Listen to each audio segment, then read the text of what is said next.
Bienvenue dans cette nouvelle édition du Non-Stop Info. À la une de l'actualité, la mutation africaine est en marche. Le président guinéen Alpha Condé en est convaincu, une conviction confortée par l'énorme potentiel économique du continent. La 38e réunion du comité consultatif permanent des Nations Unies chargé des questions de sécurité en Afrique centrale s'est clôturée ce samedi à Malabo, en Guinée équatoriale, dans un contexte régional largement dominé par la crise en République centrafricaine. Et puis, l'Algérie et la Libye se préparent à l'éventualité d'une contagion de la crise libyenne. Une commission sécuritaire composée de hauts officiers des renseignements des deux pays vient d'être installée. Le 21e siècle sera celui de l'Afrique. Ce sont les mots du président guinéen Alpha Condé lors de la conférence Believe in Africa Day qui s'est tenue ce dimanche à Washington. Il faut dire que le continent dispose de nombreux atouts de par son réservoir de consommateurs et son énorme potentiel naturel. Reste à présent à optimiser les efforts pour une émergence effective. Un sujet de la rédaction. La forte croissance mesurée en Afrique ces dernières années débouchera inexorablement sur l'émergence dans les années à venir. L'Afrique semble être aujourd'hui le continent de l'avenir. Sa croissance régulière et soutenue depuis plus de 10 ans attise la convoitise. L'objectif est donc de tirer profit de cette croissance dans les prochaines années. Plusieurs pistes émergent et parmi les objectifs premiers figure le développement des infrastructures essentielles à la transformation du continent.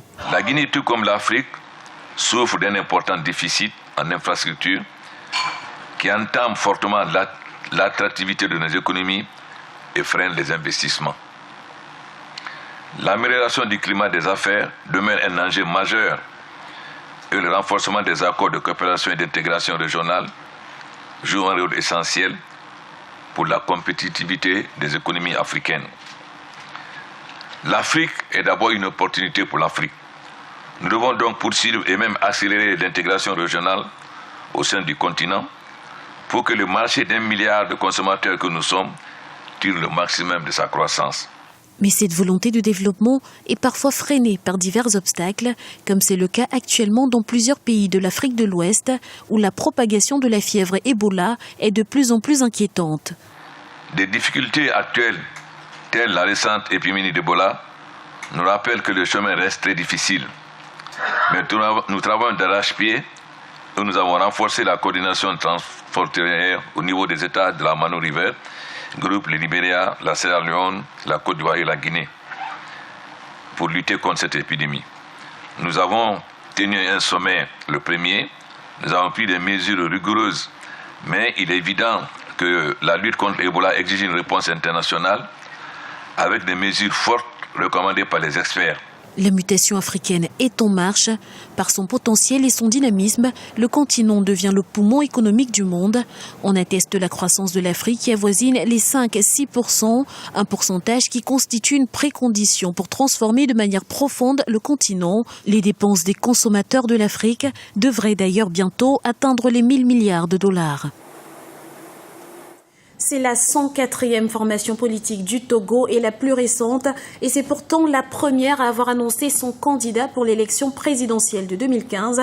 Il s'agit d'Alberto Olympio. Il a été désigné avec plus de 98% des suffrages par sa formation politique, le Parti des Togolais, au terme d'un congrès qui s'est tenu ces 1er et 2 août à Lomé, la capitale.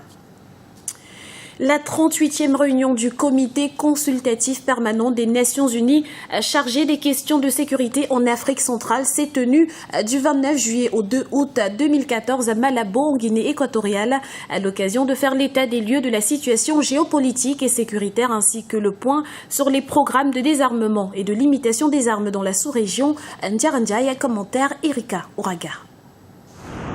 L'UNSAC, le comité consultatif permanent des Nations Unies chargé des questions de sécurité en Afrique centrale, a pour mission d'œuvrer pour la consolidation de la paix, la résolution pacifique des conflits et la promotion de la diplomatie préventive. Pour de nombreux observateurs, toutefois, l'institution ne fournit pas assez de résultats palpables.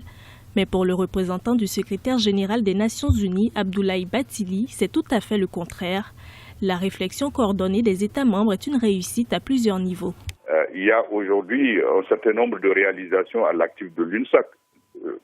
Vous avez la création du mécanisme d'alerte rapide de l'Afrique centrale, ce qu'on appelle le MARAC, la mise en place également du COPAX, c'est-à-dire le Conseil de paix et de sécurité de l'Afrique centrale.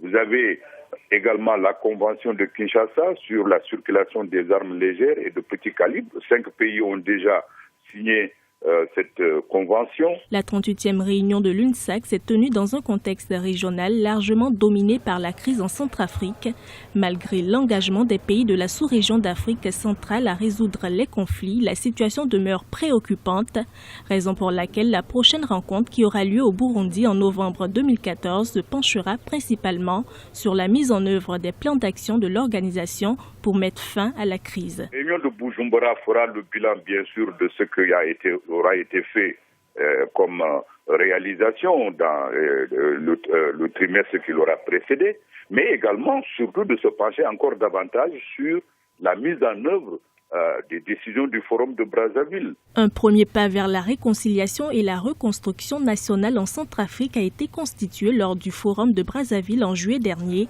Un accord de paix d'ores et déjà mis à mal ce dimanche 3 août. Une faction influente de l'ex-coalition rebelle de la Séléka vient de le remettre en cause, estimant qu'aucun d'eux n'a été mandaté pour apposer une signature en son nom. La République démocratique du Congo renforce la surveillance contre Ebola. Plusieurs mesures ont été prises en ce sens par le ministère de la Santé. Outre la sensibilisation de tous les voyageurs en partance pour l'Afrique de l'Ouest, toutes les provinces ont été équipées d'un kit de matériel de protection contre le virus. Le gouvernement a par ailleurs annoncé l'ouverture de locaux dans les aéroports pour l'isolement des personnes suspectées de transporter la maladie. L'escalade de violence en Libye inquiète ces pays voisins qui redoutent un conflit généralisé dans la région. Selon des sources sécuritaires, une commission de sécurité composée de hauts officiers des renseignements algériens et égyptiens vient d'être mise en place. Aminata Diak. La situation sécuritaire en Libye ne cesse de se dégrader de jour en jour.